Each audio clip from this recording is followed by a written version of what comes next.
झींगुर पहुंच ही गया जंगल तक। लंबा सफर तय करके वो थक गया था। उसका मन कर रहा था खूब सोए, खूब सोए। पर मन तो ये भी था कि वो जंगल घूमे। आखिर पता तो चले कि सब जंगल के बारे में अच्छी अच्छी बातें क्यों करते हैं। उसने आकाश में देखा। अभी सूरज डूबने में थोड़ी देर थी, तो उसने अपने बाजे का तकिया लगाया और सो गया। रोज रात को वो बाजा बजाता था, गाता था। सुनकर चंदा और तारे खिलकर दमक उठते। गडेरिए का कुत्ता जब रात में रखवाली करता तो उसी का गाना सुनकर जगा रहता था। ऐसे में अक्सर हल्की हल्की हवा गेहूं के खेतों में झूमती और नाचती। पर हवा हमेशा कहती कि खेत सुंदर हैं, पर जंगल तो इससे भी सुंदर है। और अभी हवा कह रही थी, उठो झिंगुर उठो, तुम इतनी दूर से यहाँ सोने थोड़े ही ना आए हो। झिंगुर ने आंखें खोल दी। अंधेरा घिर रहा था। उसने मन में सोचा, अरे अरे, देर हो रही है। सब मेरे गाने बजाने की राह देखते होंगे। अच्छा किया हवा जो तुमने मुझे उठा दिया। झिंगुर ने अपना बाजा उठाया और शुरू किया एक गीत।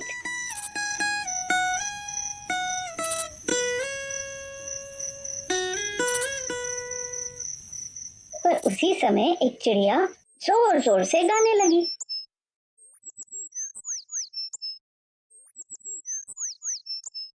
झिंगुर का गाना किसी को सुनाई ही नहीं दिया। झिंगुर ने जोर लगाया और जोर लगाया, पर उसे पता था कि जब तक चिड़िया गा रही है तब तक उसकी आवाज सुनाई देने से रही। अच्छा यही रहेगा कि मैं इंतजार कर लूं, जब तक ये कन फोड़ू चिड़िया अपना बेकार सेकार गाना बंद न कर दे। नहीं नहीं, मैं इतनी जोर से गाऊंगा कि उसकी आवाज सुनाई ही न पड़े। झिंगुर ने पूरा दम लगाकर गाया और बजाया, पर फिर भी केवल चिड़िया की ही आवाज सुनाई पड़ती रही। आखिर में चिड़िया उड़ तो गई, पर तब तक झिंगुर गा गा कर थक चुका था।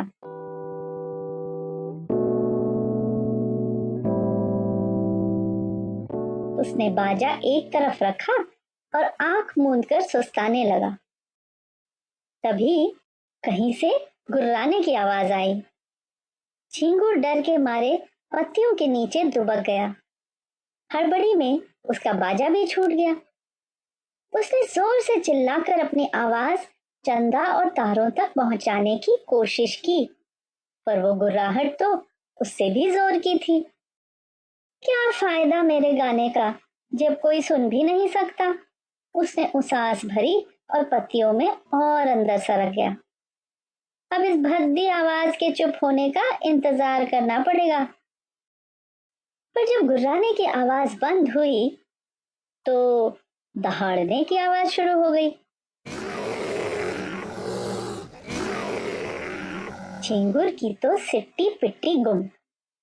वो ऐसा डरा कि उसको लगा अब वो कभी गा ही नहीं पाएगा। मुझे यहाँ नहीं रहना, मैं भाग जाऊंगा। ये जंगल ठीक जगह नहीं है। मैं चंदा तारों के लिए कभी गा ही नहीं पाऊंगा। यहाँ कोई मेरी आवाज सुन ही नहीं पाता। तुम्हें कैसे पता? न तुम गा रहे हो न बजा रहे हो। हवा हंसते हुए बोली। वो पत्तों के बीच सरसरा रही थी। झिंगुर तुनक कर बोला, मैं तुमसे गुस्सा हूं। अगर तुमने जंगल के बारे में अच्छी अच्छी बातें न बताई होती तो मैं यहाँ कभी आता ही नहीं। पर हवा तो जा चुकी थी। झिंगुर पत्तों के नीचे से बाहर आया। उसने अपना बाजा ढूंढ निकाला। दहाड़ने की आवाज अभी भी आ रही थी। अनजाने में उसकी उंगलियां बाजे के तारों से छू गईं और मीठे मीठे सुर निकले।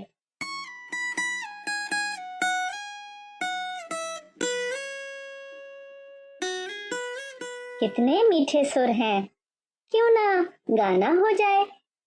झिंगुर ने उधर देखा जिधर से आवाज आई थी। एक सुंदर सी झिंगुरी पास खड़ी उसे देख रही थी। वो उदास मन से बोला, गाने का भी क्या फायदा, कोई मेरी आवाज सुन ही नहीं पाता। पर मैं तो सुन रही हूँ। तुम्हें सुनाई दे रहा है मेरा गाना? देखो, सारे झिंगुर दूसरे झिंगुरों की आवाज सुन लेते हैं, भले ही दूसरे जानवर वहां शोर मचा रहे हों। इतना कहकर झिंगुरी शर्मा गई। झिंगुर उसके पास आकर बैठ गया। उसने अपनी सबसे सुंदर धुन बजाई, सबसे मीठा गाना सुनाया और फिर दोनों गाते गुनगुनाते साथ चल पड़े। अब भी वे साथ गाते हैं, बाजा बजाते हैं, चिड़ियों के शोर, गुर्राने और दहाड़ने की आवाजों से बिल्कुल परेशान नहीं होते। छोटा सा उनका घर अब नन्हे झिंगुरों की आवाजों से भरा रहता है। अपने मम्मी पापा जैसे वे भी गाने और बजाने की कोशिश कर रहे हैं। एक थी लड़की, नाम था मीनू। बस वो तुम्हारी जितनी ही लंबी थी। तो बताओ, वो कितनी ऊंची रही होगी? पता है मीनू कहाँ रहती थी? मीनू रहती थी जंगल में। जंगल में मीनू और उसकी माँ रहते थे। उस जंगल में रोज सुबह खूब जोर से हवाएं चलती थी। मीनू रोज नदी में पानी भरने जाती। पता है पानी किस चीज में भर कर लाती? पीतल की गागर में। एक दिन जब मीनू घर से पानी भरने के लिए निकल रही थी, तो माँ ने कहा, बेटी थोड़ा संभल के रहना। लोग कह रहे थे कि नदी में एक मगर आया है। गागर को भी सही सलामत वापस लेकर आना। क्या तुम्हें पता है मगर कैसा होता है, कितना बड़ा होता है? खैर, मीनू निकल पड़ी।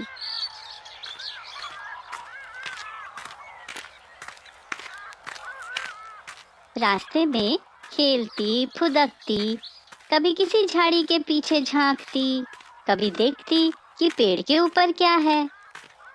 धीरे धीरे वो नदी तक पहुंच रही थी। उधर नदी में पत्थरों के बीच मगर छुपा बैठा था।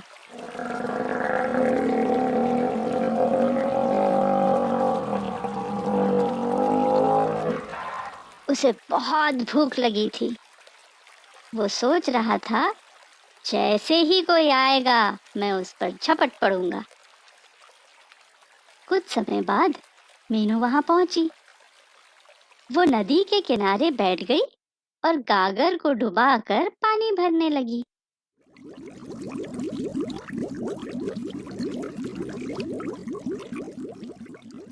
वो गागर निकालने ही वाली थी कि मगर छपाक से उसके ऊपर झपट पड़ा।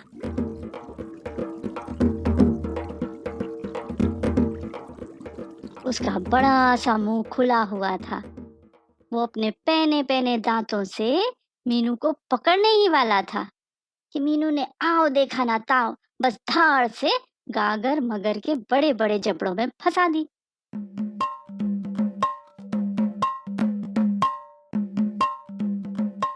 मगर तो लड़की खाने के लिए कूदा था, पर उसके मुंह में फंस गई पीतल की गागर।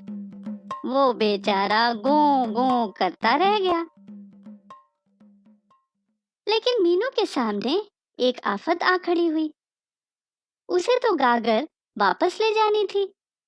माँ ने कहा था कि गागर को भी सही सलामत लेकर आना, पर यहाँ तो गागर मगर के मुंह में फंसी हुई थी। तो बताओ उसने क्या किया होगा?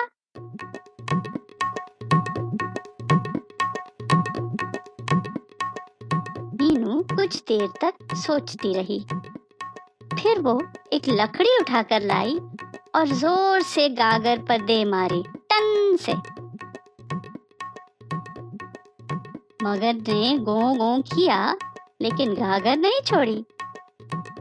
मीनू ने एक और बार मारा, गो टन, गो टन, लेकिन मगर ने गागर नहीं छोड़ी। मीनू थोड़ी देर और चुपचाप देखती रही। मगर भी वहां से गया नहीं। उसे पता था कि लड़की को गागर चाहिए, और जब वो गागर लेने आएगी तो वो उसे पकड़ लेगा। उधर मीनू ने धीरे से एक तिनका उठाया और मगर की नाक में घुसेड़ दिया। मगर को जोर से छींक आई, गो गो आँख छी। उसने फिर भी गागर नहीं छोड़ी। अब मीनू को किसी तरह गागर तो छुड़ानी थी। सोचो और आगे तुम ही बताओ कि उसने गागर कैसे छुड़ाई होगी।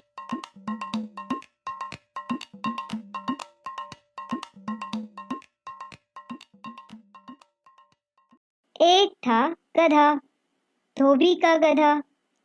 जब काम नहीं होता तो वह दिन भर धोबी घाट के पास वाले मैदान में घास चरता और दौड़ लगाता रहता।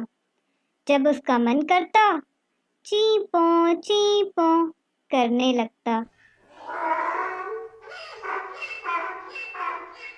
बिना कारण ही दुलत्ती झाड़ देता। ऐसी ही तरह तरह की नटखटियां हरकतों के कारण उसका नाम नटखट पड़ गया था। एक दिन नटखट ने देखा कि धोबी घाट के पास वाले मैदान में कुछ लोग तंबू लगा रहे हैं। उसे कुछ समझ नहीं आया कि वहां क्या हो रहा है। नटखट ने दो धोबियों को आपस में बात करते सुना। अरे भैया, वैसे ही गधों को घास कम मिलती है, ऊपर से ये सर्कस वाले आ धमके, पूरा मैदान घेर लिया। अब कहाँ चलेंगे गधे हमारे। नटखट ने सर्कस का नाम पहली बार सुना था। उसने अपनी बिरादरी के सब लोगों से पूछा, सर्कस क्या होता है? किसी को नहीं मालूम था। अंत में वह अपनी बिरादरी में सबसे बुद्धिमान समझे जाने वाले बूढ़े गधे के पास पहुंचा। उसने भी अपनी लड़खड़ाती आवाज में कहा, पता नहीं बेटा, आज के जमाने में रोज नई नई चीजें निकलती हैं, कहाँ तक जानकारी रखें। नटखट लगा ची पों करने। गधे देश दुनिया की कोई खबर नहीं रखते, बस अपने में खोए रहते हैं। इतना भी नहीं मालूम कि सर्कस क्या होता है, पर मैं जरूर पता लगाऊंगा।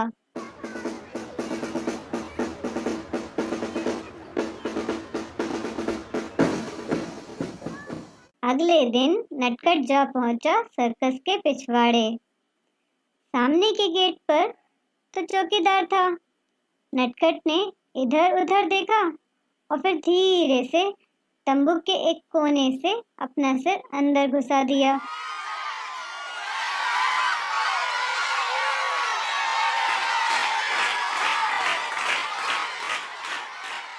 अंदर का दृश्य देखकर उसे बड़ा मजा आया। स्टेज पर अजीब सी पोशाक पहने लोग घूम रहे थे। एक कोने में बैंड पार्टी बैठी थी।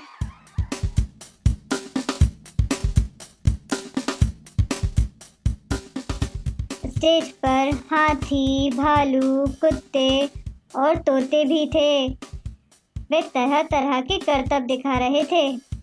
नटखट के हाथ पैर भी कुछ कर दिखाने के लिए फड़फड़ाने लगे। वे धीरे से तंबू के अंदर आ गया।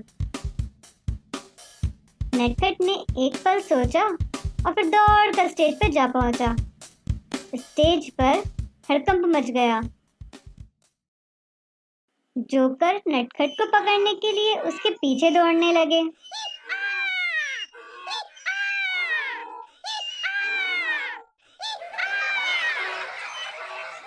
थोड़ी देर बाद नटखट का मालिक धोबी भी उसे ढूंढता हुआ आ पहुंचा।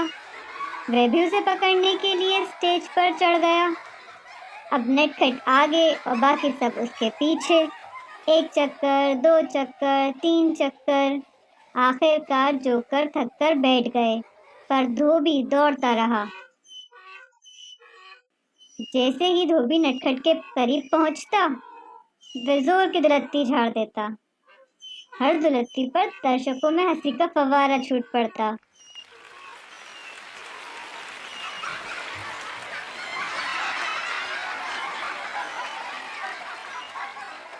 नटखट और धोबी की धमा चौकड़ी देखकर दर्शकों को बड़ा मजा आया, खास तौर से बच्चों को। उस दिन नटखट ने जैसे सर्कस के खेल में नई जान फूंक दी। लेकिन धोबी की जान में जान तब आई जब उसने नटखट को पकड़ लिया। धोबी नटखट को लगभग घसीटते हुए ले जाने लगा, लेकिन नटखट का वहां से जाने का बिल्कुल मन नहीं था। तभी सर्कस का मैनेजर स्टेज पर आ पहुंचा। मैनेजर को देखकर धोबी की घिघी बंध गई। फिर सोचने लगा, इस गधे की वजह से अब मुझे भी मार पड़ेगी। मैनेजर ने पूछा, क्यों जी, गधा बेचोगे? ये सुनकर धोबी अचकचाया और गधा मन ही मन मुस्कुराया। धोबी बोला, फिर मेरे ग्राहकों के कपड़े कौन ढोएगा हुजूर? देखो, तुम्हारा ये नटखट गधा सर्कस का अच्छा कलाकार बन सकता है। मैनेजर बोला, ये लो 10,000 रुपए। तुम एक की जगह 2 गधे खरीद लेना। इतने रुपए देखकर धोबी पूरा नहीं समाया। उसने खुशी खुशी अपना गधा बेच दिया। अब नटखट सर्कस के हर शो में अपने करतब दिखाता है। डंडे तो उसे यहाँ भी खाने पड़ते हैं, पर नटखट को खुशी इस बात की है कि वह धोबी के एक साधारण गधे से सबको हंसाने वाला गधा बन गया है।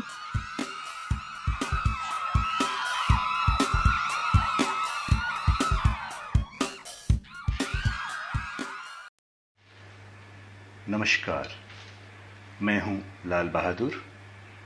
आज हम कहानी सुनेंगे पाजी बादल।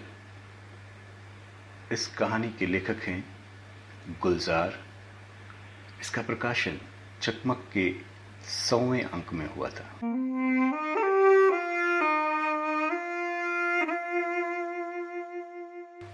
वो छोटा सा बादल बहुत पाजी था और जिद्दी भी।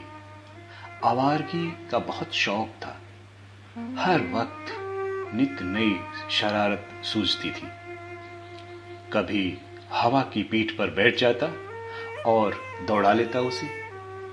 बड़ी मुश्किल से बेचारी पर झाड़ झाड़ के उतारती उसे। बादल की मां दूर दूर तक बिजलियां चमका चमका कर ढूंढती उसे। बाप गरज गरज के बुलाता। वो लौट तो आता अपने बादलों के कबीले में, लेकिन इधर उधर भागने को मचलता रहता। मां ने एक बड़ी बदली के पल्लू से बांध दिया उसे, लेकिन मोड़ तोड़ के वो गिरा खोल लेता और फिर से कहीं और खिसक जाता। कबीले के साथ साथ कभी नहीं चलता था। एक बार तो इतने जोर से टकराया एक पहाड़ से कि पसीने टपक गए। एक बार झरने से जा उलझा, छींटे पड़े तो भाग लिया। लेकिन एक दिन एक झील के ऊपर से गुजरते हुए उसने अपनी शक्ल पानी में देखी तो बस देखता ही रह गया। पहलू बदल बदल के देखा खुद को, कभी लेटकर, कभी अंगड़ाई लेकर, कभी मुंह फुलाकर, कभी मुंह टेढ़ा मेढ़ा बनाकर। बहुत देर बाद जब उसने आंख उठाकर देखा तो उसे आसमान पर कोई और दिखाई न दिया। अकेला तन्हा इतने बड़े आसमान में भटकता रहा। गुर्राता हुआ सूरज जब बाहर निकला तो वो भागकर नीचे आ गया वादी में, लेकिन सूरज ने देख तो लिया था। उसे ढूंढने लगा। बादल बहुत देर तक भटकता रहा। आखिर एक बाग में कुछ रंग बिरंगे फूल देखे जो आंखें झपका रहे थे। आखिर एक बाग में कुछ रंग बिरंगे फूल देखे जो आंखें झपका रहे थे। पहले तो उसे लगा कोई बदमाशों की टोली है जो उसे आंख मार रही है। डरता डरता जब उनके पास पहुंचा तो फूलों ने मुंह पर खुशबू उड़ाई और हंस पड़े। बस इतनी सी बात पर दोस्ती हो गई और वो भूल ही गया कि उसका कबीला छूट गया है उससे। बहुत से फूलों ने जब एड़ियां उचकाकर उसे पकड़ने की कोशिश की तो उसने भी अपने परों से उनका मुंह भिगो दिया। उन फूलों से ऐसी दोस्ती हुई उस पाजी बादल की कि उसने उस बाग में ही बस जाने का फैसला कर लिया। फूलों से पूछा तो सबने झूम के रजामंदी दे दी। सूरज भी बाज नहीं आया। वो भी ढूंढता रहा उसे जंगल जंगल बस्ती बस्ती।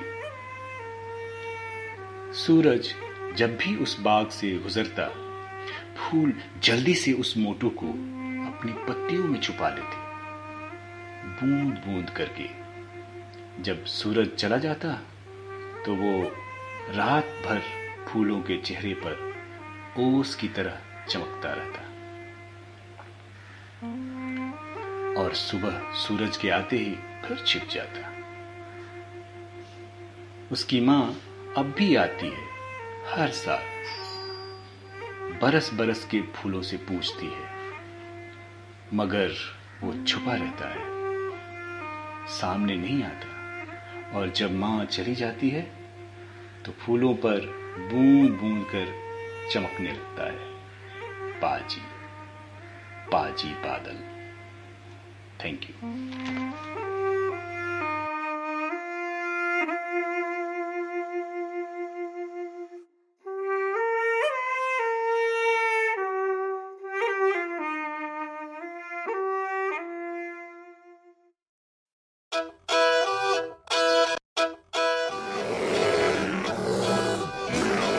एक लड़की थी, नाम था सुरता। वो अपने माँ और पिताजी के साथ काम पर जाती थी। महुए के मौसम में महुआ बीनने, गुली के मौसम में गुली बीनने और तेंदू के मौसम में तेंदू पत्ता बीनने। सुरता के पास एक तोता था।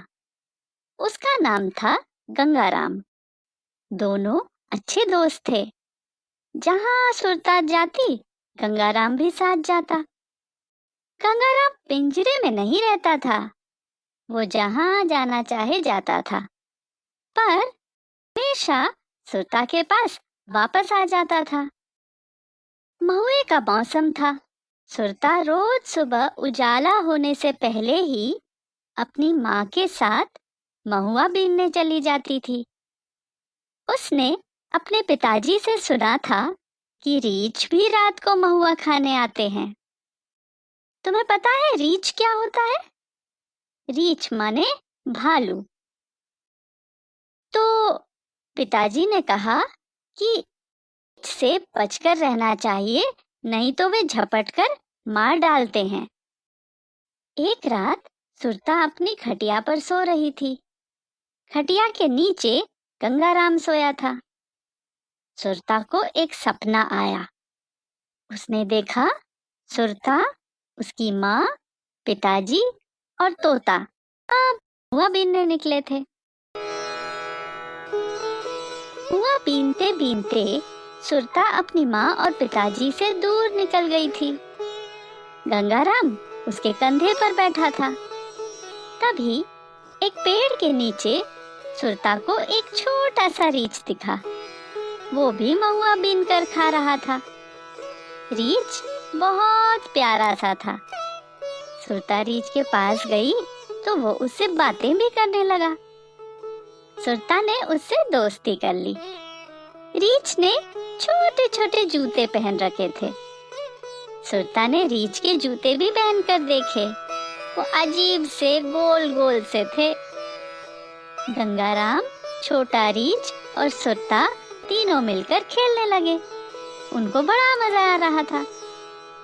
इतने में रीछ की माँ ने उसे पुकारा। छोटे रीछ ने कहा, मैं अभी आया, पर वो खेलता रहा। थोड़ी देर बाद रीछ की माँ वहीं आ गई। वो अपने बच्चे को सुरता के साथ खेलता देखकर बहुत नाराज हुई। वो दौड़कर सुरता पर लपकी। और इससे पहले कि वो सुरता तक पहुंचती, गंगाराम टे टे करके उड़ आया। बड़ी रीछ की मुंह पर उसने चोंच मारी। रीछ घबरा गई। मौका देखकर सुरता भी वहां से भागी और गंगाराम उसके साथ उड़ गया। सुरता की नींद खुली तो गंगाराम टे टे कर रहा था। अभी उजाला नहीं हुआ था। सुरता की माँ उसे महुआ बीनने के लिए जगा रही थी। अम्मी ने उसके गालों पर प्यार किया और कहा, शब्बा खैर, ठीक से सोना मेरे प्यारे बच्चे। शब्बा खैर अम्मी, बत्ती ना बुझाना, मुझे डर लगता है। बेटे, अब तुम बड़े हो गए हो, तुम्हें अंधेरे से डरना नहीं चाहिए। मैंने कितनी बार तुम्हें समझाया है कि अंधेरे में ऐसा कुछ भी नहीं है जिससे डर लगे। यदि तुमने इन भयानक ख्यालों को नहीं छोड़ा तो हर रोज जख्मी होकर घर वापस आओगे। ठीक है अम्मी, कोशिश करूंगा कि डरूं नहीं।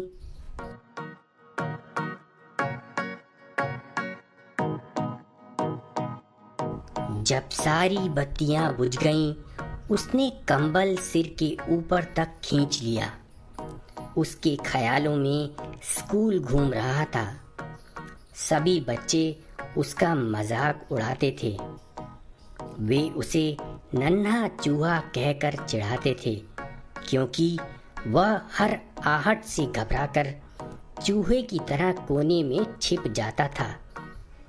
बच्चों को यह पता था और वे उसे डराने के लिए अजीबोगरीब हरकतें किया करते थे।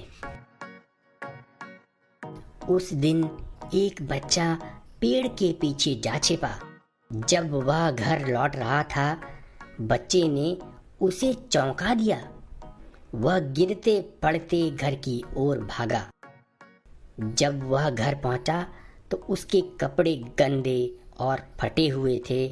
सिर और हाथ लहूलुहान थे। उसने अपना वादा निभाने का मन बनाया। वह बिस्तर पर उठ बैठा और चिल्लाया, ओ अंधेरे के भूत, बाहर निकलो, मुझे तुमसे डर नहीं लगता है।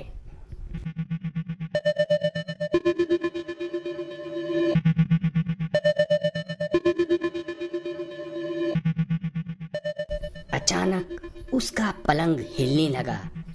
चांद की रोशनी में उसने देखा कि एक बड़ा और स्याह भूत उसके सामने खड़ा है। भूत ने कहा, बेशक तुम्हें डरना नहीं चाहिए। मैं उन बच्चों को नुकसान नहीं पहुंचाता जो मुझे बुलाते हैं। सही है ना नन्हे चूहे?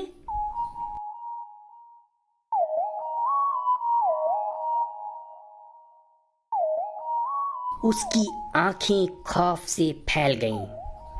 हकलाते हुए वह बोला, मेरा नाम नन्हा चूहा नहीं है। बच्चे मुझे इस नाम से पुकारते हैं, पर तुमने कैसे जाना? मैं सब कुछ जानता हूँ। तब तो तुम्हें पता होगा कि मुझे हंसी उड़वाना पसंद नहीं है। क्या तुम उन बच्चों को डराने में मेरी मदद करोगे जो मेरा मजाक बनाते हैं? ठीक है, चलो चलें। जिस भी बच्चे को तुम दिखाओगे उसे मैं डराऊंगा। शुक्रिया।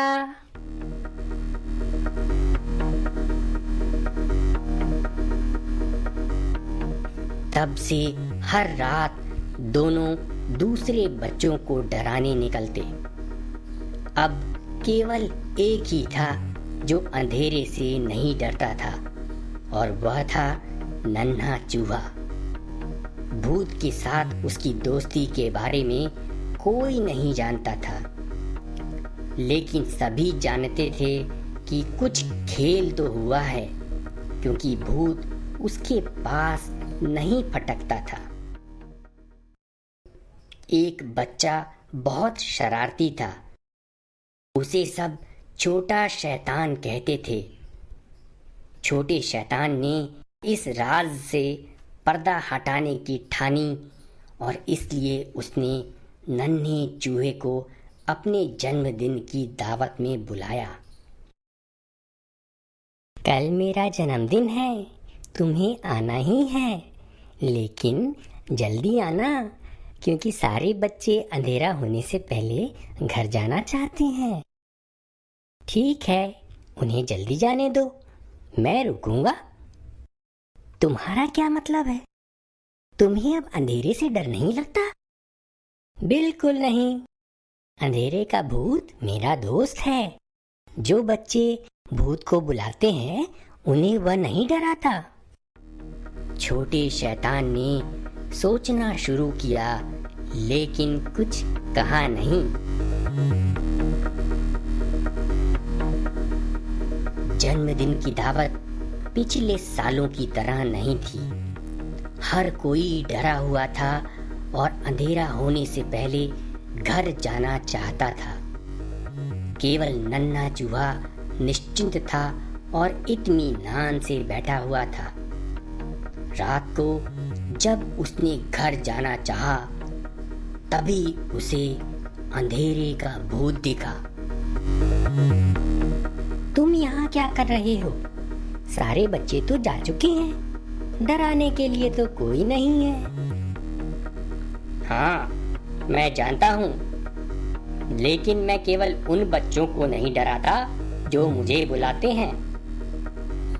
दहशत से नन्हा चूहा कुछ कदम पीछे हटा और बोला, पर मैंने तो तुम्हें नहीं बुलाया था।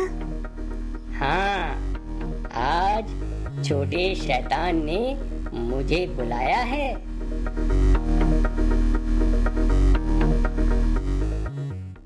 दोस्तों, वीडियो अच्छा लगा हो तो वीडियो को लाइक और चैनल को सब्सक्राइब जरूर करें। कलकत्ता के किसी गोरा साहब के घर से सोमनाथ बाबू की तस्वीर बनकर आई है, इसलिए घर में हलचल सी मची हुई है। नौकर, चाकर, धोबी, नाई, दरोगा, प्यादा और घर के सब लोग बोले, चलो देखें वो तस्वीर हम भी। तस्वीर देखकर सबने कहा, वाह क्या तस्वीर बनी है, आखिर गोरा साहब ने बनाई है ना। बूढ़े खजांची ने कहा, सबसे अच्छी बनी है उनकी मुस्कान, हूबहू उन्हीं की शांत मुस्कान है। साथ साथ सबने कहा, मानना पड़ेगा, साहब ने तस्वीर में क्या मुस्कान बनाई है। सोमनाथ बाबू के रामू चाचा ने कहा, और वे आँखें, उन्हीं की कीमत होगी 1000 रुपये। इन आँखों को देखकर सोमनाथ के दादा की याद आती है। सुनकर पास खड़े 21 लोगों ने उनकी हाँ में हाँ मिलाई। मंगू धोबी कपड़ों की पोटली नीचे रखते हुए बोला, हाँ भाई, ये तो गजब की तस्वीर है। लगता है मंगू ने बाबू के कपड़ों की इस्त्री खुद ही की है। नाई भैया अपनी उस्तरे की थैली लटका कर बोले। 19 साल हो गए बाबू के बाल काटते हुए। बालों के कायदे से ही लगता है तस्वीर किस दर्जे की है। कितनी असली लगती है यह तस्वीर। सोमनाथ बाबू का सबसे प्यारा नौकर टीकम राम बोला। हाँ भैया, तुम सच कहते हो। मैं तो कमरे में जाते ही प्रणाम हुजूर बोल बैठा। फिर देखा, अरे बाबू नहीं, बाबू की तस्वीर है। सभी लोगों ने मान लिया कि भूल होना लाजमी है, तस्वीर जो इतनी लाजवाब है। इसके बाद घर के सब लोग मिलकर तस्वीर की नाक, होंठ, दाढ़ी, मूंछ के बारे में बारीक से बारीक विचार करके इस निष्कर्ष पर पहुंचे कि तस्वीर और बाबूजी में लगभग कोई अंतर नहीं है। चित्रकार को दाद देनी पड़ेगी। इस बीच सोमनाथ बाबू आकर तस्वीर के सामने खड़े हो गए। बाबू ने कहा, एक बहुत बड़ी गलती हो गई है। कलकत्ता से उन लोगों ने लिख भेजा है कि मेरी तस्वीर की जगह भूल से किसी और की तस्वीर भेज दी गई है। इसे लौटाना पड़ेगा। सुनकर खजांची ने सिर हिलाकर कहा, देखा, मुझे बुद्धू बनाना इतना आसान नहीं है। मैंने तो तस्वीर के चेहरे पर खूंसट सी हंसी देखकर ही कह दिया था, भाई ये तस्वीर है किसकी। रामू चाचा ने होंठ सिकोड़ कर कहा, जरा इन आंखों को तो देखो। ऐसा लगता है जैसे स्मशान से भागी हुई लाश की आंखें हों। मंगू धोबी उनकी हाँ में हाँ मिलाते हुए बोला, कपड़े तो देखो, लगता है इसके खानदान में किसी को ढंग से कपड़े तक नहीं पहनने आते। नाई भैया ने कहा, हाँ, और लगता है जैसे बाल उस तरह से नहीं, आरी से काटे हों। और टीकम राम तो आग बबूला हो गए। मैं तो कमरे में घुसकर चोर समझकर एक गुस्सा लगाने वाला था, फिर देखा ये तस्वीर है। थोड़ी देर इसी तरह की चर्चा के बाद सब लोग इस निश्चय पर पहुंचे कि कहाँ यह खूसट बूढ़ा आदमी और कहाँ अपने सोमनाथ बाबू। थोड़ी देर इसी तरह की चर्चा के बाद सब लोग इस निश्चय पर पहुंचे कि कहाँ यह खूसट बूढ़ा आदमी और कहाँ अपने सोमनाथ बाबू।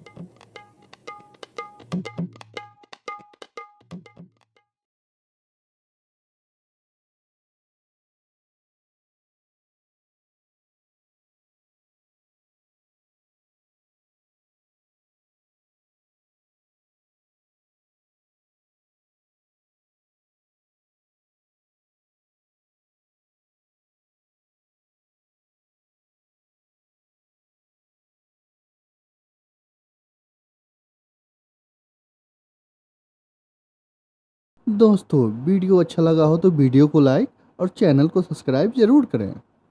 भेड़िया तो कुछ भी खा लेता है। छोटा नरम मेमना, 3 गोल मटोल नन्हे सुअर या फिर लालम लाल राइडिंग हुड। सब कहते हैं कि भेड़िए दुष्ट होते हैं। आओ तुम्हें बताता हूं कि ऐसा क्यों कहते हैं।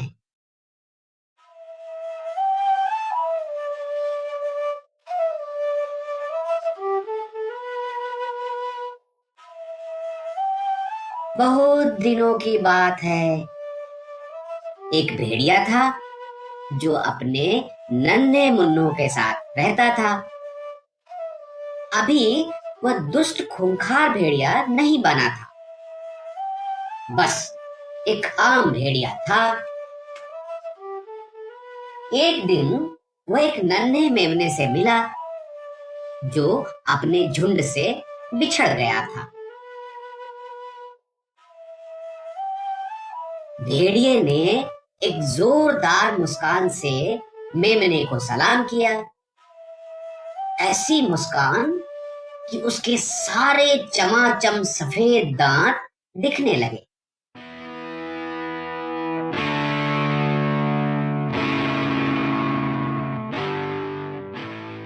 मेमना उन पैने दांतों से ऐसा घबराया कि वह छुपने के लिए अपने मित्र सुअरों के पास भागा।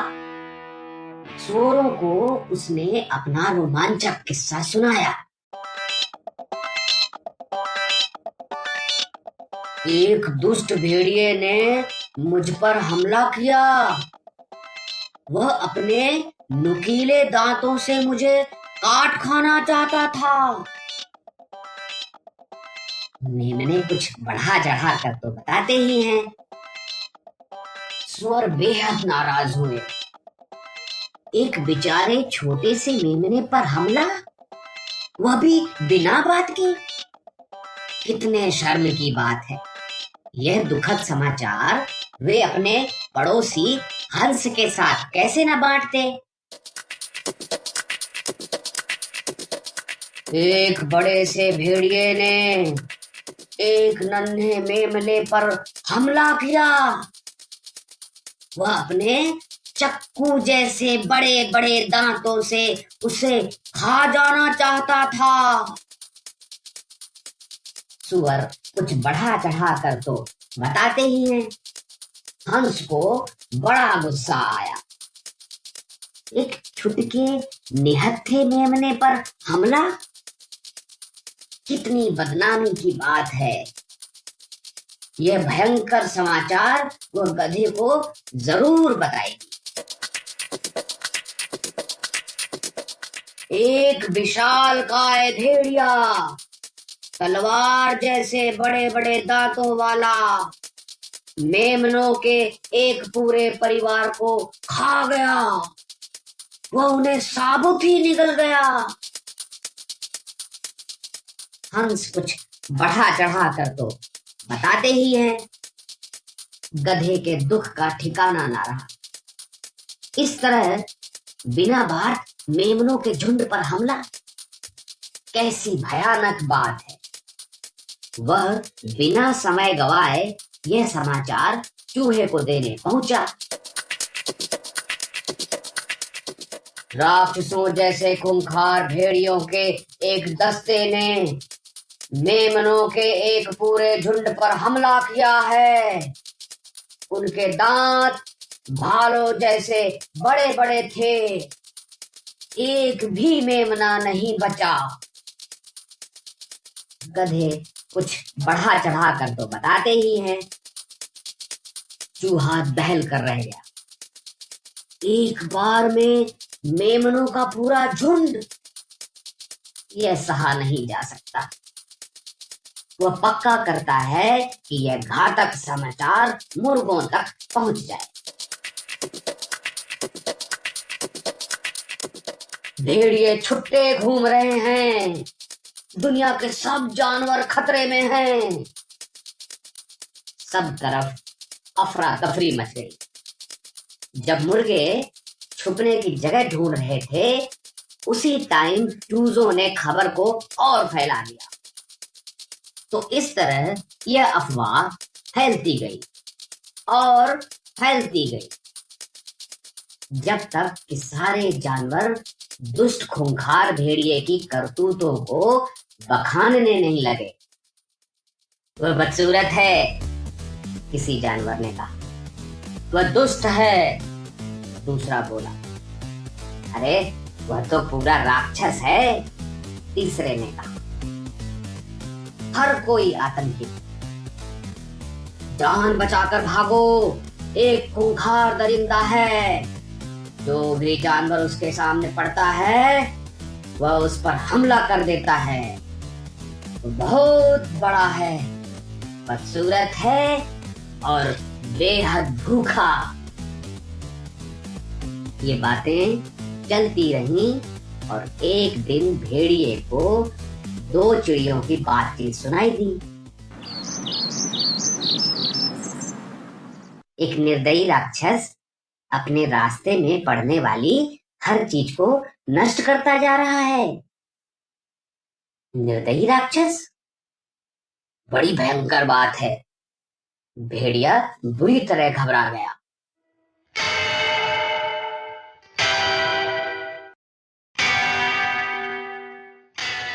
अचानक आसमान में अंधेरा छा गया और तूफान मंडराने लगा। बादल ऐसे जोर से गरजे कि भेड़िए को यकीन हो गया, राक्षस आ पहुंचा है और आज रात वो भेड़िए को खाना चाहता है। इससे पहले किसी ने एक भेड़िए को इतनी तेज और इतनी दूर तक भागते नहीं देखा था। वह फिर इस इलाके में कभी नहीं दिखा। भेड़िए कुछ बढ़ा चढ़ा कर तो बताते ही हैं।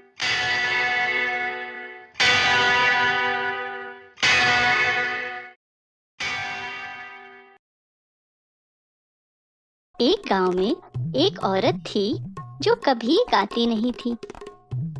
गांव की सारी औरतें चक्की चलाते हुए या कुएं पर जाते हुए गाती रहती थी, पर वो चुप रहती। गाना तो वो भी चाहती थी, पर उसे कोई गीत आता ही नहीं था। एक दिन इस औरत ने अपनी पड़ोसन से पूछा, सखी, तुम सारा समय गाती कैसे रहती हो? तुमने इतने सारे गीत कहाँ से सीखे? अरे अरे, उसकी पड़ोसन ने मजाक में कहा, ये तो बहुत आसान है। गाने तो बाजार में बिकते हैं, बने बनाए। मैं तो जब तब लेती रहती हूँ, तुम भी जाकर खरीद लाओ। ये सुनकर औरत बड़ी खुश हुई। जब उसका पति घर लौटा तो उसने कहा, जल्दी करो, बाजार जाकर मेरे लिए कुछ गीत खरीद लाओ। मैंने तो वहाँ गीत बिकते देखे ही नहीं, उसके पति ने आश्चर्य से कहा। पर मैं जाकर देखता हूँ, मुझे 5 रुपए दो, मैं एक बेहतरीन गाना लेकर आता हूँ। अब वो पति पैदल पैदल बाजार चला और सबसे पहली दुकान पर जा पहुंचा।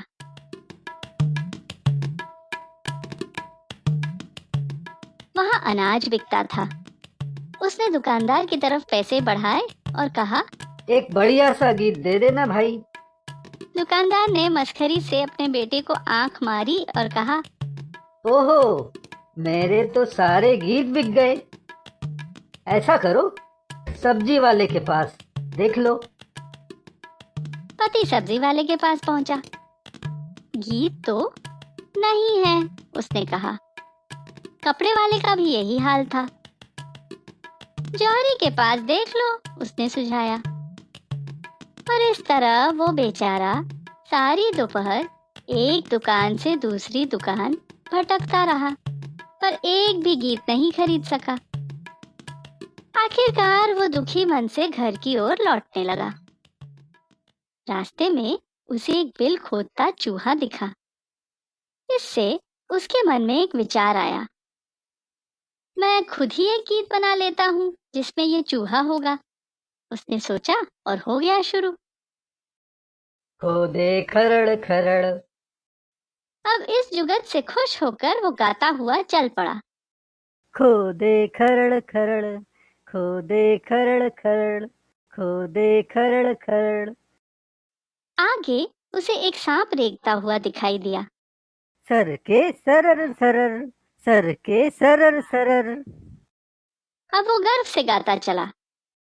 खोदे खरड़ खरड़, सर के सरर सरर, खोदे खरड़ खरड़, सर के सरर सरर। इतने में उसे एक खरगोश दिखा जो झाड़ी के पीछे से झांक रहा था और वो बोल उठा, देखे टगर मगर, देखे टगर मगर, देखे टगर मगर। जब उसने कुछ हिरणों को कुलांचे भरते देखा तो उसके मुंह से और निकला, कूदे डगर डगर, कूदे डगर डगर। लो, गीत पूरा हो गया। वो खुशी खुशी गाते हुए घर चल दिया।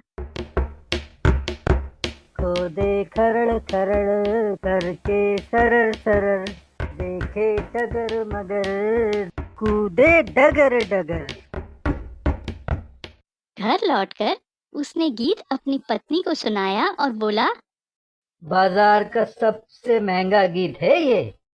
वो बड़ी खुश हुई और उसने तुरंत गाना शुरू कर दिया। उसका पति तो खाना वाना खाकर सो गया, पर वो गाती रही।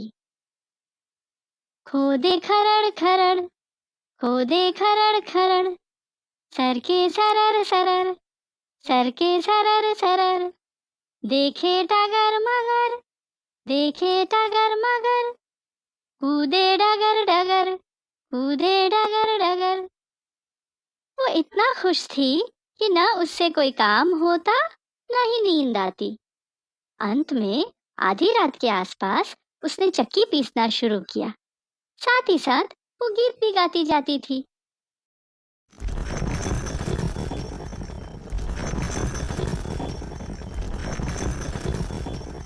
खोदे खरड़ खरड़, खोदे खरड़ खरड़।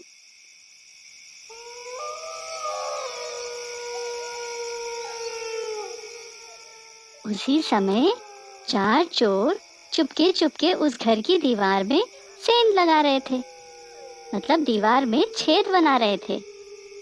उन्होंने उसे गाते सुना, खोदे खरड़ खरड़, खोदे खरड़ खरड़। वो छिटक गए। कुछ देर बाद जब उन्हें लगा कि सब ठीक है तो वो सेंध में से सरकते हुए अंदर घुसने लगे। तभी उस औरत ने गाया, सर के सरर सरर, सर के सरर सरर। चोर हड़बड़ा गए। औरत को कैसे मालूम कि हम अंदर घुस रहे हैं? घबरा कर वे इधर उधर देखने लगे। उधर औरत ने गाने की अगली लाइन गाई, देखे टगर मगर, देखे टगर मगर। बाप रे, उसने जरूर हमको देख लिया है, चोरों ने सोचा। अब भागने में ही भलाई है। इधर वो दीवार कूदकर भाग रहे थे और उधर उस औरत ने आखिरी लाइनें गाई, कूदे डगर डगर, कूदे डगर डगर। ये सुनकर तो चोर बेतहाशा भागे। उन्होंने कसम खाई कि फिर कभी इस घर में चोरी नहीं करेंगे। औरत को तो पता भी नहीं चला कि उसके गाने ने क्या कमाल कर दिखाया। वो तो अनाज ही पीसती रही। जब उसका पति जागा तो सुबह की रोशनी में उसने दीवार में बनी छेद देखी। फिर उसे पैरों के निशान दिखाई दिए। उसने पूरे घर में ध्यान से देखा, कुछ भी गायब नहीं था। उसने अपनी पत्नी से पूछा, कल रात तुम क्या कर रही थी? लगता है हमारे घर में कुछ बिन बुलाए मेहमान आए थे। ओह, मुझे तो कुछ पता नहीं चला, पत्नी ने कहा। मैं तो रात भर उस गीत का रियाज करती रही जो तुम लाए थे। वाह, पति ने गर्व से कहा। लगता है यह वाकई कमाल का गीत है। उसने चोरों को भगा दिया। औरत मुस्कुरा दी। उसने कहा, कितनी बढ़िया बात है, तुम सचमुच मेरे लिए सबसे अच्छा गीत लाए हो। दोनों ने चाय पी और पूरे गांव को बताने चल दिए कि सही वक्त पर सही गीत गाने से कैसा कमाल हो सकता है।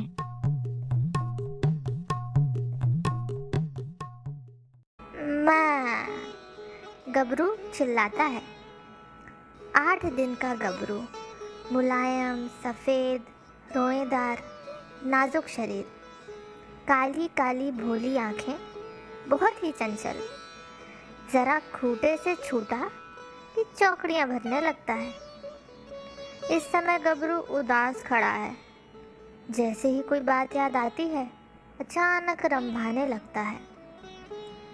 सुबह ही उसे माँ का दूध पीने को मिला था। भरपेट पीने भी कहाँ दिया था। दूध की धार जरा ही तेज जाने लगी थी कि रस्सी खींच ली गई। बाद में दूध निकाल लेने के बाद छोड़ा गया, तब रखा ही क्या था। माँ के साथ थोड़ा खेल भी ना पाया था कि माँ को छोड़ दिया गया। माँ चली गई। अब शाम के धुंधलके में लौटेगी। तब तक गबरू क्या करे? वह मुंह उठाकर चिल्लाता है, मैं।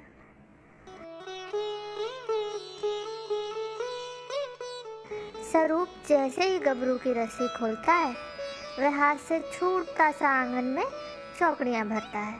स्वरूप पीछे दौड़ता है। ठंड लग रही थी मेरे बिटुआ को। अम्मा उसका मुंह हाथ से सहलाती हुई नाक से सटाकर दुलारती है। गबरू को यह अच्छा लगता है। कोई उससे बतियाए, उसकी पीठ और गर्दन सहलाए, उसे अच्छा लगता है। मन के जैसी आंखों को इधर उधर ढुलकाएगा, कान हिलाएगा, कंधे पर अपना मुंह टिका देगा, जैसे सब समझ रहा है।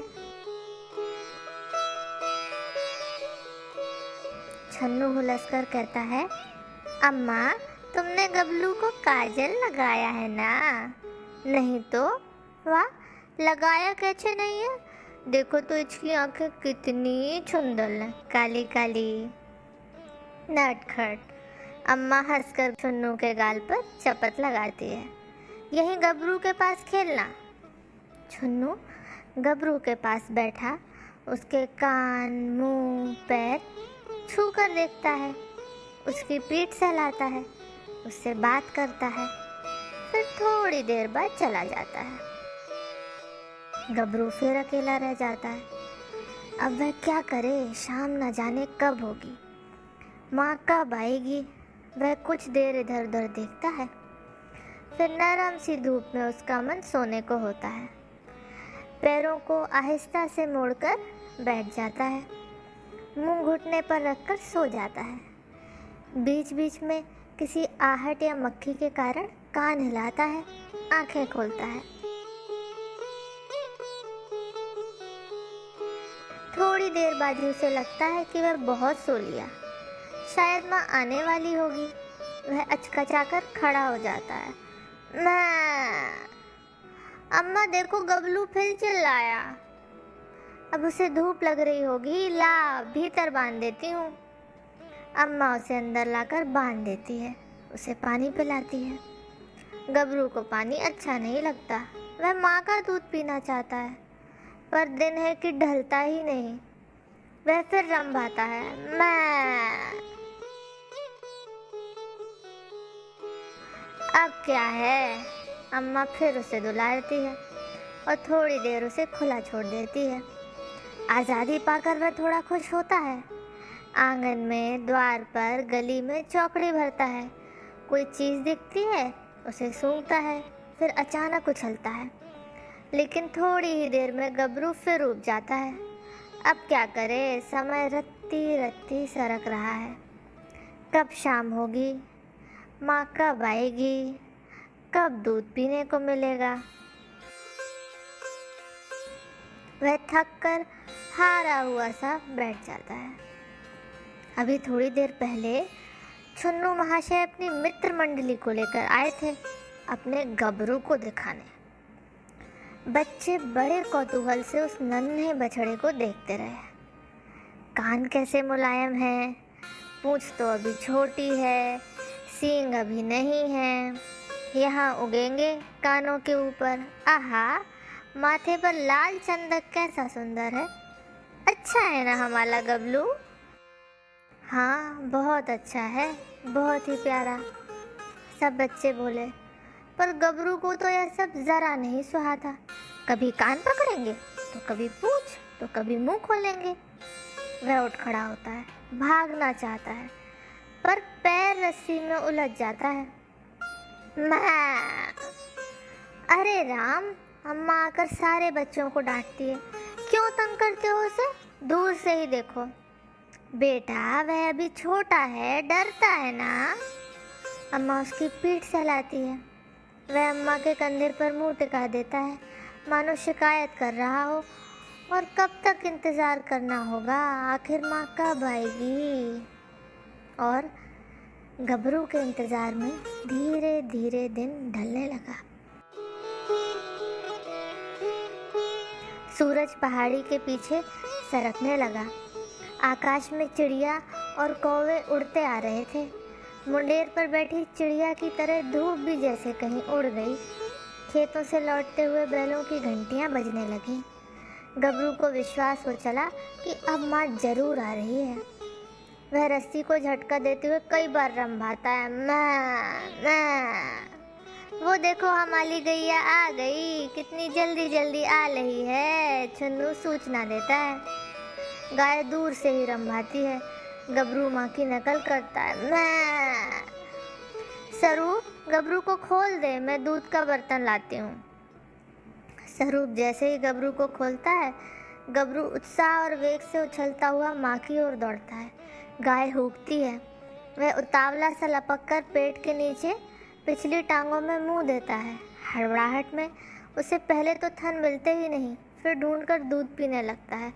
पूँछ हिला हिला कर, मुँह उछाल उछाल कर गाय उसकी पीठ चाटती है। छुन्नू ताली बजाता है। आज सुबह 4 बजे से ही मम्मी का यहाँ से वहाँ आना जाना और कुछ कुछ खटर पटर करना लगा था। मेरी नींद तो खुल सी गई थी, पर मैं आलसी जो ठहरी, रज़ाई में मुंह छिपाकर सोती रही। पूछा भी नहीं कि मम्मी आप इतनी जल्दी क्यों उठ गईं? डर ये था कि पूछने पर मुझे ही कुछ काम पर ना लगा दें। करीब 5 बजे मेरी छोटी बहन प्रियंका अपने बाजू में मम्मी को न पाकर रोने लगी। उसका रोना सुन के मम्मी ने उसे समझाते हुए कहा, प्रियंका बेटी, आज अपने यहाँ छोटा सा मुन्ना आया है। सच मम्मी? ये कहते हुए मैं भी बिस्तर से उछल पड़ी। मम्मी बोली, हाँ हाँ बेटे, प्रियंका को तुम ले चलो, मैं ज़रा गर्म पानी कर लूँ। हम दोनों बहनें वहाँ गए जहाँ गाय बंधी थी। बच्चा उसके सामने था। गाय उसे चाट चाट कर साफ कर रही थी। इतने में मेरा छोटा भाई नितेश भी उठ गया। अब हम तीनों यह सोचने लगे कि मन्ना को कैसे अपने पास लाएं, क्योंकि गाय तो हमें मारने दौड़ रही थी। भैया बोला, दीदी अपनी नंदा तो कभी मारती ही नहीं है, आज ये मारने क्यों दौड़ रही है? इतने में पापा जी मुंह हाथ धोकर आ गए। वह भी 3-4 बजे से लगे थे। हम लोगों को उत्सुक देखकर बड़े प्रसन्न हुए। बोले, कहो बच्चों, अपने घर कौन आया है? भैया ने पूछा, पापा आज नंदा मारने क्यों दौड़ रही है? पापा ने कहा, बेटा गाय को अपने बच्चे पर स्नेह होता है, सोचती है ये लोग मेरे बच्चे को मारेंगे तो नहीं, इसलिए पास नहीं आने देती। मैंने पूछा, क्यों पापा, आज मंगलवार है ना? पापा ने कहा, हाँ है। क्यों? हाँ है, क्यों? तब तो पापा हम अपने मन्ने का नाम मंगला ही रखेंगे ना? मैं बोली। इस पर पापा बड़े खुश हुए। मम्मी को बताते हुए कहा, भाई बच्चों ने तो बच्चे का नामकरण भी कर लिया, अब इसी खुशी में चाय मिल जाए, 4 घंटे से परेशान हो रहे हैं। इतने में मम्मी चाय का प्याला ले ही आ गई। हम सभी को निर्देश देकर अंदर भेजा कि जाओ तुम लोग मुंह हाथ धोकर दूध पियो। दूध पीकर हम लोग फिर गाय के पास आ गए थे और कहीं मन ही नहीं लग रहा था। अब मंगला नहा चुका था और आंगन में बैठा था। हम तीनों भाई बहन उसे हाथ फेर फेर कर खिला रहे थे। प्रियंका तो भूसा उठा लाई और हाथों में रखकर उसके मुंह के पास ले गई। कहने लगी, खा लो मंगला, तुम्हें भूख लगी है ना? खा लो मंगला, तुम्हें भूख नहीं लगी? तब माँ ने समझाया, बेटा वो अभी दूध ही पीता है, छोटा है ना, इसलिए भूसा नहीं खाता। हम लोगों का मन स्कूल जाने को नहीं हो रहा था, पर क्या करें, 6 माही परीक्षाएं पास आ गई थी। मम्मी के समझाने पर मन मारकर स्कूल रवाना हुए। उस दिन स्कूल में भी मन नहीं लगा। शाम को स्कूल से आते ही बस्ते टेबल पर डालकर मंगला के पास पहुंच गए। मंगला अब सुबह वाला मंगला नहीं रह गया था। हाथ रखते ही उठ खड़ा हुआ, फिर तो उसने उछलना शुरू कर दिया। हम लोग रात तक उसी के पीछे पड़े रहे। बार बार मम्मी पापा के जिद करने पर सोए। ऐसा था हमारा ये दिन, जिस दिन हमारी नंदा गाय जनी।